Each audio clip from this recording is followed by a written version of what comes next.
മുഖങ്ങൾ ഇതാ വളരെ കൃത്യമായി ആസ്ഥാനത്തേക്ക് എത്തുന്നു, ഇന്ദിരാഭവനിലേക്ക് എത്തുന്നു. KC വേണുഗോപാൽ, VD സതീശൻ, അതോടൊപ്പം തന്നെ രമേശ് ചെന്നിത്തല.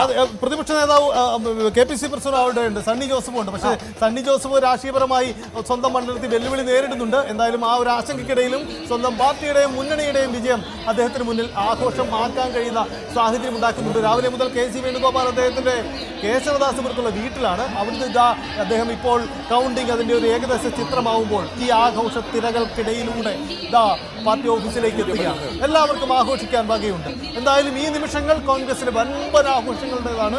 അതിനുശേഷം സ്വാഭാവികമായും തർക്കങ്ങൾ, വിഷയങ്ങളൊക്കെ ഉണ്ടാവും. എന്തായാലും അതൊക്കെ നടക്കട്ടെ. പക്ഷെ എന്തായാലും ആ മുന്നണിയുടെയും പാർട്ടിയുടെയും തിരിച്ചുവരുന്ന വലിയൊരു സാധ്യതയാണ്. മാത്രമല്ല ദേശീയ രാഷ്ട്രീയത്തിൽ ഇന്ന് പ്രസക്തി ഏറെയാണ്. BJPക്ക് ബദൽ ഏറ്റവും വലിയ പാർട്ടി കോൺഗ്രസ് ആണ്. തൃണമൂൽ കോൺഗ്രസ് പരാജയപ്പെട്ട സാഹചര്യത്തിൽ കോൺഗ്രസ് മാത്രമേ കേരളം പോലെ ഒരു സ്റ്റേറ്റിലൂടെ അവർ തിരികെ വരും. കേരളത്തിലേക്ക് കൂടി KC വേണുഗോപാൽ എത്തുന്നു. ആദ്യം രമേശ് ചെന്നിത്തല എത്തി, അതിന് പിന്നാലെ KC വേണുഗോപാൽ എത്തുന്നു. അല്പസമയത്തിനകം VD സതീശനും ഇന്ദിരാഭവനിലേക്ക് എത്തുമെന്നാണ്. എല്ലാവരും മാധ്യമങ്ങളും മൈക്കുമായിട്ട് നിരന്തരം നിൽക്കുകയാണ്. പക്ഷേ ഇപ്പൊ ഞങ്ങൾ എന്തായാലും പ്രതികരിക്കുന്നില്ല. ഞങ്ങൾ ഒന്നിച്ചേ ഉള്ളൂ. ഞങ്ങൾക്ക് പറയാൻ ചില പ്രധാനപ്പെട്ട കാര്യങ്ങളുണ്ട്. വളരെ പഞ്ചുള്ള ഡയലോഗ് നമുക്ക് സ്വാഭാവികമായി. എനിക്ക് തോന്നുന്നു ഇനിയെല്ലാം മാധ്യമ സൃഷ്ടിയായിരുന്നു എന്ന മറ്റൊരു മറുപടി ചിലപ്പോൾ പ്രതീക്ഷിക്കാം.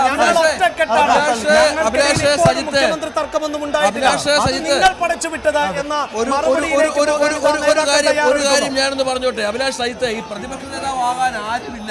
ജയിച്ചത് റിയാസ് മാത്രം. ആരെ പ്രതിപക്ഷ നേതാവാക്കും? പ്രതിപക്ഷ നേതാവെന്ന് കരുതിയിരുന്ന പല ആളുകൾ വേണമെങ്കിൽ പിണറായി ജയിച്ചാൽ പിണറായിക്ക് ആവാം, അല്ലാതെ പിണറായി മാറി നിന്നാൽ ആര് പ്രതിപക്ഷ നേതാവാകുമെന്ന ചോദ്യം കൂടി. ബാലഗോപാൽ പിന്നിലാണ്, മന്ത്രി രാജീവ് പിന്നിലാണ്. TP